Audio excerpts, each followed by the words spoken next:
Welcome to this episode of the Harpreet Singh Show. We always focus on educating you, informing you so that you are empowered and you can take better decisions. In our segment today, we are going to make you meet Mr. Azim Jamal, who is an international bestseller, and it's a great pride to have him in the show. Let's ask him what made him do what he's doing right now, and what is his passion, and how he's changing the lives of millions of people all across the world through his books and his lecturing tours. Let's welcome Mr. Azim Jamal. Welcome to the program. Thank you, Harpreet. Welcome. So, Azim, a little bit about yourself, and coming from a South Asian descent and coming into writing, and that also becoming an international bestseller. So, we would like to know your history. When did you come to Canada, and what prompted you to start writing? So, I was born in Tanzania, East Africa. My grandfather was born in India and Gujarat. Okay. He moved to Africa when he was 14. My father was born in Africa. I moved to Canada in 1980. Okay. My previous background, I was really a failure in school. Failed all my exams in science. I didn't like science. And then I went to do accounting in England, ACCA, and I got the best result in the history of the college. And I did my Chartered Financial Planning degree, a CGA degree, so I had 3 professional accounting degrees. So I was pretty good in accounting, pretty bad in school and science. And then in 1987, I changed my career from accounting for business to accounting for life. And I had a soul-stirring experience working with the Afghan refugees, where I was really shaken by what I saw, and that made me make a switch. Although deep down I always had that passion to speak and to write from way back when I was young. Right. But the real trigger, the nudge came when I had that experience. So that experience changed your life, because from a career of accounting, as you said, to a career for giving hope to people to live life to the fullest. Now, again, that instance, what you are mentioning, what was that instance which kind of prompted you? Because it's not easy to change your jobs and change your career. So if you can take us and let us know into that, what happened? I was asked by Focus Humanitarian Agency, an agency in Canada, non-profit, to go to actually go to Karachi and work with the Afghan refugees for 6 weeks, and as an accountant. So I was doing budgeting, and many things happened when I was there for 6 weeks. But one particular incident, when I went to a small hut with 14 Afghan refugees, and I was asking them questions about how much money they need to live on, and the condition I saw and the stories I heard, you know, I got physically sick in 20 minutes. I was so shaken, and I was so physically sick I couldn't continue. So I walked out of the hut, and as soon as I walked out of the hut, the whole village was standing outside, mostly women and children. When I went in, there was nobody. Right. When I came out, everybody looked. They all looked at me, mostly women and children. And I don't know if you've seen an Afghan child, rosy cheeks, big eyes, and a smile on their face, despite their plight. And I didn't know what to do. I was totally shaken. I was sick, and all these people looking at me. And the reason they were looking at me is because I was wearing a suit, and they thought this man will help us. And I was there outside the hut for no more than 20-30 seconds. It seemed like eternity. I didn't know what to do. So as a coward, I walk away. My cab was waiting for me. I took my cab to go to Marriott Hotel. 25 minutes ride from the hut to the Marriott Hotel in the hot weather. And I was sitting at the back of the cab, and I was shivering, and I was sweating. And I kept looking out of the window. I was crying like a baby. And I cried, and I cried, and I cried. And that 25 minutes was a defining moment in my life. Something shook my soul. And I realized that, you know, what's the purpose of life? Why people have to live like that? Right. And what do I need to do to help them, right? So when you came back, then was the time when you thought of, you know, changing your career and start writing? Well, I went to the hotel. So in the lobby, my colleague was sitting there. And I went to the lobby, and he saw me. And I hadn't said a word. And he said, Azim, what's wrong? I guess he saw some pain in my face. Right. I didn't want to talk to him. I wanted to go to my room, put a pillow on my face, and cry some more. My colleague was a hardcore businessman. He was probing and probing to find out, Azim, what's wrong? What happened to you? So I had to tell him something to get him off my back so I can go in my room and cry. So I told him that if I had to die for one cause, I'll die for a cause like that. Now, so I went in my room at night, and I had a sleepless night. I said, died for a cause. What do I do? Dying is so easy. Right. But the irony was that I was 43 years old then. And in my 43 years of my life, I had never found a cause I would die for. Right. And the irony was, when I found a cause I would die for, my life began. Before that, I was dead. Right. I mean, there was no fire in the belly. So in the sleepless night, I realized that, as an accountant, I made good money. I had 2 businesses thriving, but I wasn't passionate. I could never be the best accountant in the world, and I could never really help people like that. Right. So I said, what do I do in my life that my life is so meaningful and I can help people like that? Right. And as I went through the sleepless night, I realized that all my life I was very good at inspiring people. When I was given a chance to speak at a public event, I could motivate, I could inspire, I could uplift people. And I said, if I did that, and if I spoke about giving, giving of time, giving of knowledge, giving of wisdom, giving of forgiveness, giving of money, whatever, then my life would be meaningful, and people like this could be helped around the world. Right. So I set a very big vision for myself for 10 years that I will achieve ABC, and I came back to Canada, and I told my wife I was changing my career, and she said, what? My son was 3 years old. Okay. My daughter was 8. Right. So how are you going to put them to university with this new career? So it was a difficult battle, right? Right. Of course, at that time with the family, thinking about the family also. But that was a time when I would say that, of course, in this world, people were accepted as writers and everything. But in our culture, it wasn't much in existence. So especially, of course, you got support from your family, and that's why you jumped into this field. But what was the kind of response? How were you accepted into the mainstream society also?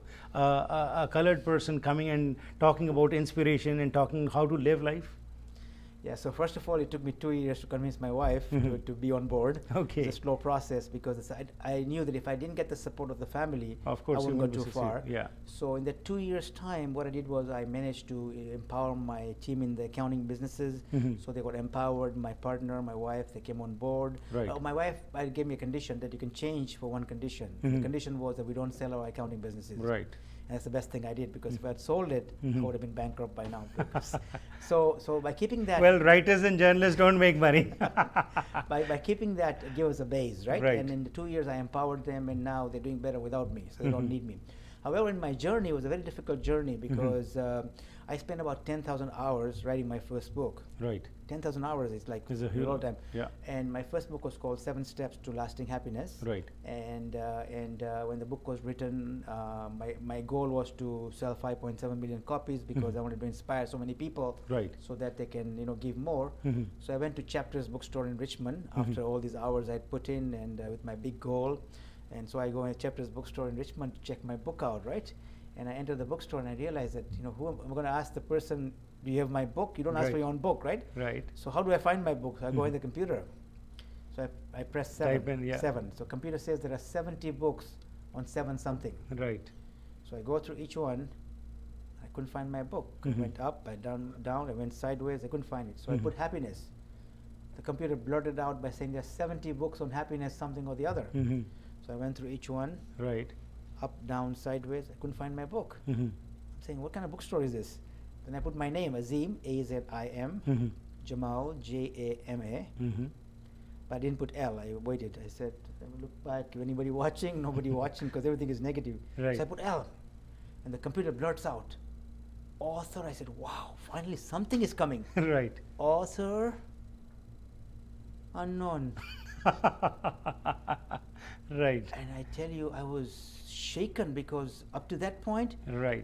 I went in 1 year, I spoke 170 times in 1 year across the world. Okay. One day in Dallas. But still you were unknown in that time. One day in Paris, one day in Right. Portugal, one day wherever. The following year I spoke 180 times. Every 2 days I was speaking somewhere. Right. And sometimes I was to go to an event when we market the event to the end. Right. But despite all this, you were still unknown. Nobody showed up in Okay. the event. So I went through so much humiliation. Right. But I was never shaken. We'll talk about this after this Sure. break, that what was that kept you continuing, because despite all these obstacles, today you are an international bestseller and you have made a name not only for yourself but for the community also. We'll talk about this after this break.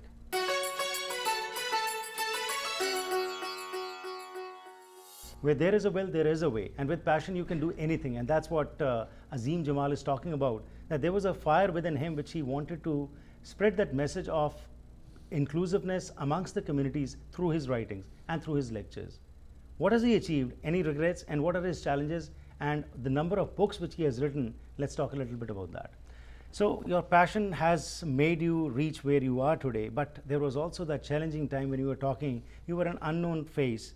Despite attending many events, no people came forward. So how did that change, and what was that fire which kept on moving you forward?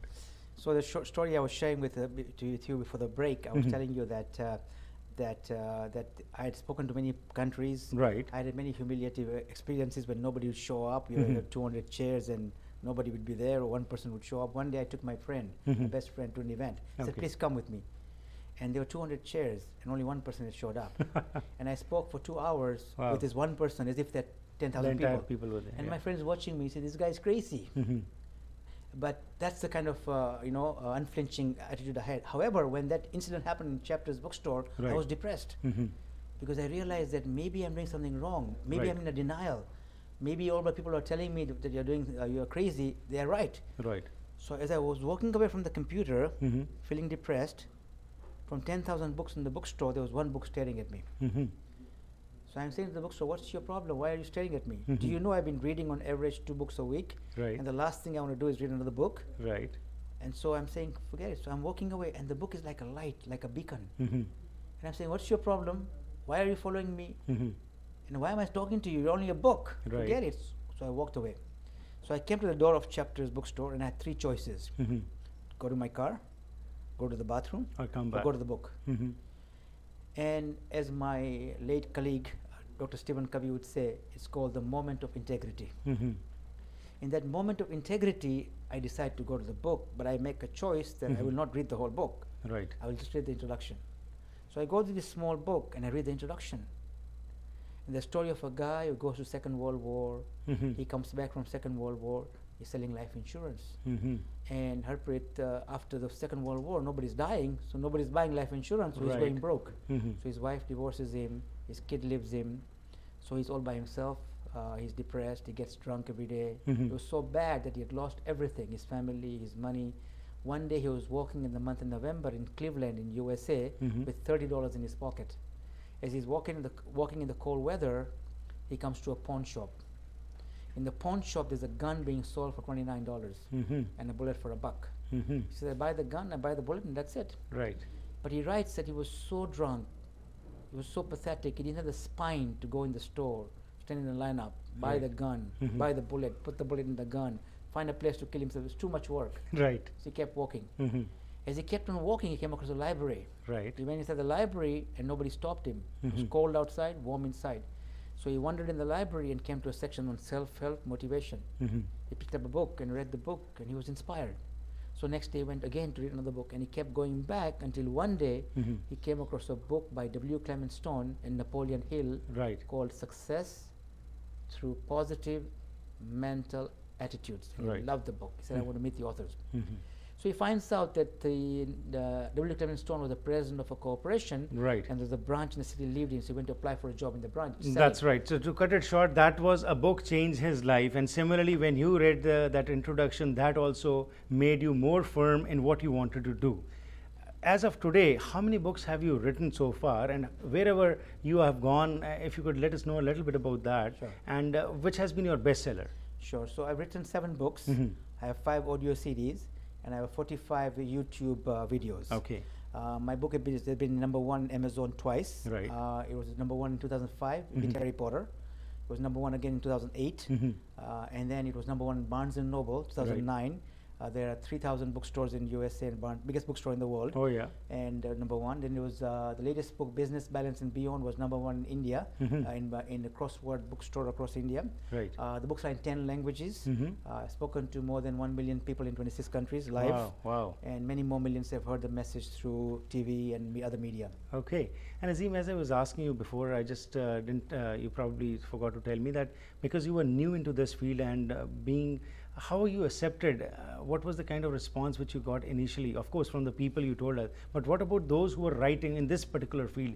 And in our communities, basically somebody coming talking to us about positive mental attitude or these things, they were not much prevalent at that time in '87 when you're talking, but now of course people do accept it. Yeah, so it was a tough journey, but I focused on one thing, is that whoever comes, whether they pay, not pay, whether they are skeptical, my job was to ignite a spark. Right. Ignite a spark that somebody would go away and give a bit more. Whether they give love, whether they give forgiveness, whether they give some kindness. You know, nobody is deprived of giving. Even a blind lady who is 90 years old, has no money, can give. She can give forgiveness, she can give prayer. So there was a simple message I gave out, and many people resonated with them, and they were happy and inspired, and some maybe were skeptical, but somehow they got moved in some way. So from that perspective, it was good. It was a hard business to make money in the beginning, because it was there was nobody kind of valued this from a financial perspective, but things did change, but they took a long time. Right. I was almost put to a test where I wanted to give up. What are your future plans now? Excellent question. So future plans are, I'm really focusing on one message. As you know, my brand is Corporate Sufi. Right. And what I mean by that is the harmony of business, balance, and beyond. Right. Why this is important? I've traveled to many countries, spoken to many, many top people, very successful people, but they're not happy. Right. They're not balanced. They're struggling to find significance. So I realized it's not either or. You can have balance and success. Right. You can have happiness and success, and you can have significance and success. And therefore, this particular aspect allows you to have a deeper sense of success. Very true. That integration has to be there. That's my focus. And that's what we are not finding today in the society, whereby one person or anybody is successful in one particular thing, but they are deprived of the other things what you're mentioning. And towards the end, what would be your message to our viewers today? Because in whatever field they are, if they want to excel, what they should do? Believe in yourself, not from an egotistical point, but from a positive confidence that you're unique. There's nobody like you. There never was, there never will be. From 70 billion people who walk this earth, nobody walk like you, talk like you, thought like you. So you have been given a gift. Open that gift, shine your light, and inspire others to shine their light. Be a loving parent, husband, wife, human being, son, and then your life will you live up this world, living in a better place than you found it, and you'll have a purpose and meaning in life.